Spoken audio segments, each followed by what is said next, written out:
Olá, meus queridos irmãos e minhas queridas irmãs, que a paz do Senhor esteja reinando no seu coração, que a paz do Senhor esteja aí na sua casa e no coração de toda a família. Sejamos todos bem-vindos a mais um vídeo aqui do canal Saúde Espiritual. E hoje um dia especial, que é o dia de Páscoa, é o dia da ressurreição de Jesus Cristo. E sobre isso eu gostaria de ler com vocês um versículo apenas que está no Evangelho de João, no capítulo 12, e no versículo 24. Em verdade vos digo, se o grão de trigo caindo na terra não morrer, fica ele só, mas se morrer, produz muito fruto.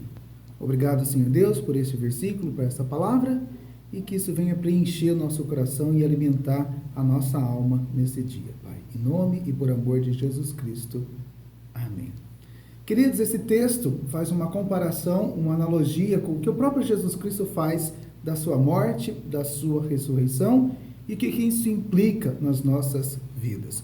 O grão de trigo nesse texto, nesse versículo, que é apenas um versículo, mas fala muito às nossas vidas, à nossa alma. O grão de trigo é o próprio Cristo. Jesus disse em João capítulo 6, versículo 51, eu sou o pão vivo que desceu do céu. Se alguém dele comer, viverá eternamente. O pão que eu darei pela vida do mundo é a minha carne. Então, o trigo, a semente do trigo, está querendo dizer, é o próprio pão. Do trigo sairá este pão, e este pão alimentará a alma de todas as pessoas que creem no amor de Jesus Cristo, que creem no sacrifício de Jesus Cristo. Então, quando ele disse, se o grão de trigo, ele está se referindo a ele como o pão da vida, o pão do céu, o pão que alimenta a nossa alma. E o versículo diz, ainda, se o grão de trigo caindo na terra não morrer. Ele está falando da sua pseudo-queda, que eu chamo, que na verdade a cruz não foi a queda de Jesus Cristo, mas quando ele fala caindo na terra, significa a sua morte e a sua ressurreição. Na verdade, Jesus estava a caminho da vitória de Deus sobre o pecado, a vitória de Deus sobre o mal e sobre toda a maldade humana. Pois o último inimigo, está escrito em 1 Coríntios capítulo 15, versículo 26, a ser vencido seria a morte. Pois o salário do pecado é a morte. Então Jesus Cristo tinha que pagar o salário do pecado. Ele tinha que cair na terra. Ele tinha que morrer para pagar o preço, a consequência de toda a maldade humana, de todas as iniquidades de todos os seres vivos aqui na terra. Então Jesus Cristo veio para transformar, trazer novos céus e nova terra, mas isso precisava de um sacrifício vivo, e ele é este sacrifício. Ele caiu na terra para buscar a vitória de Deus sobre a morte, sobre o último inimigo, que é a morte, e assim também nele nós vencemos a morte, nele nós temos a vida eterna. E o texto fala, mas se ele cair e não morrer, ele fica só, mas se morrer, ele dá muito fruto. A ressurreição de Jesus é o fruto dessa obra maravilhosa de Deus. O profeta Isaías, no capítulo 53, o versículo 11, diz assim, ele, Jesus Cristo, verá o fruto do penoso trabalho de sua alma e ficará satisfeito. O meu servo, o justo, com seu conhecimento, justificará a muitos, porque as iniquidades deles levará sobre si. Ele verá o fruto do penoso trabalho de sua alma. E o penoso trabalho de sua alma foi morrer por todos nós, os injustos. Mas o justo, que tinha o conhecimento de Deus, tinha o conhecimento da sabedoria eterna, veio para oferecer a sua alma em favor de muitos. Porque não todos, e apenas muitos, porque aqueles que creem recebem este fruto de salvação, aqueles que creem e confessam os seus pecados recebem esse fruto de libertação, porque ele fala, as suas iniquidades será levada sobre ele, sobre a cruz ele levou todas as nossas iniquidades. Então o grão de trigo, que é Jesus, o pão da vida, caiu na terra, que é a sua morte, e o fruto é a sua ressurreição. Então Jesus, O unigênito Filho de Deus não queria ficar sozinho na comunhão eterna com o seu Pai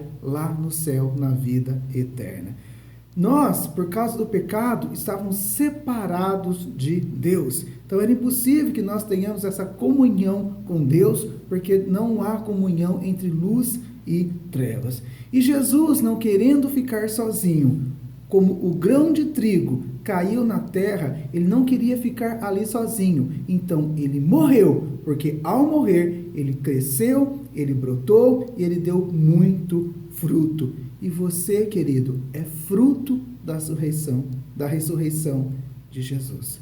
Quando Jesus pensou em não ficar só, ele queria ficar com você. Ele queria que você estivesse com ele nessa grande família chamada família de Deus. É nessa família de Deus que ele foi acrescentando a cada pessoa que conhece Jesus, cada pessoa que aceita Jesus como Senhor e Salvador da sua vida, se torna este fruto que Jesus conquistou no dia da ressurreição. Porque não queria ficar só, ele queria você com ele por toda a eternidade. Então, querido, busque esta luz, busque esta paz, busque este fruto de Jesus Cristo. Viva, seja este fruto que Jesus Cristo quis que você fosse, pois ele entregou a sua vida em favor da sua.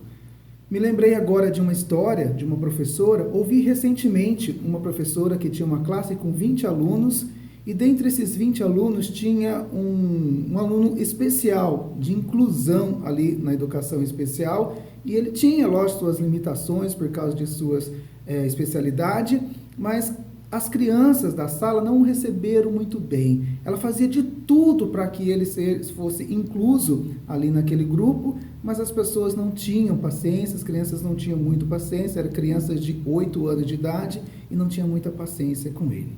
Um dia, próximo da Páscoa, ela deu uma atividade. Ela levou vários ovinhos de plástico, mas vazio, e entregou para cada um dos alunos, e eles todos curiosos, vendo aquele ovo abrir, estava vazio, eles estavam curiosos para saber o que tinham que fazer. Ela falou: agora vocês vão se espalhar pela escola, pelo jardim, e colher alguma coisa, pegar alguma coisa que representa a vida, e depois vocês voltam para a sala e a gente vai conversar sobre isso. E os alunos na gritaria, correndo, todos saíram e pegaram algumas coisas ali, colocaram dentro do ovo e chegaram e colocaram na mesa da professora.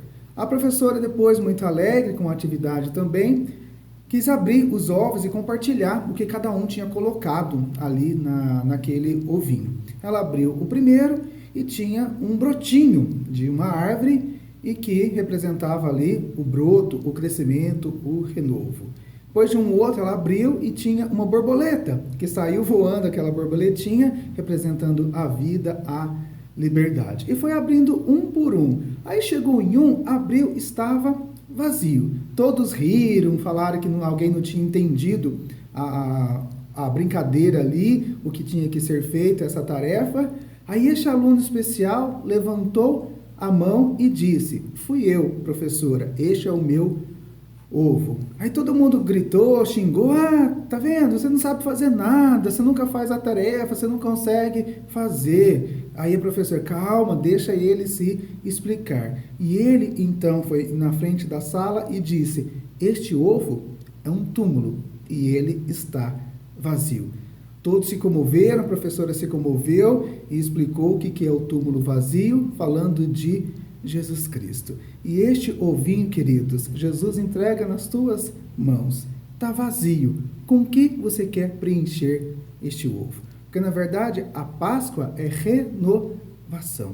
Então, possamos nos renovar, nos enchermos de paz, nos enchermos de alegria, nos enchermos de fé, nos enchermos de esperança, nos enchermos de compromisso com Deus, porque é esta oportunidade que significa a nova vida em Cristo, essa oportunidade que significa a Páscoa de Jesus Cristo. Então, se alguma área da sua vida precisa deste renovo, entregue a Cristo. Se o seu casamento precisa ser renovado, se a tua fé precisa ser renovada, se a tua esperança precisa ser renovada, se a tua saúde física, emocional, espiritual precisar ser renovada, Aproveite esta oportunidade, pois lembre-se, você é o fruto da ressurreição de Jesus Cristo.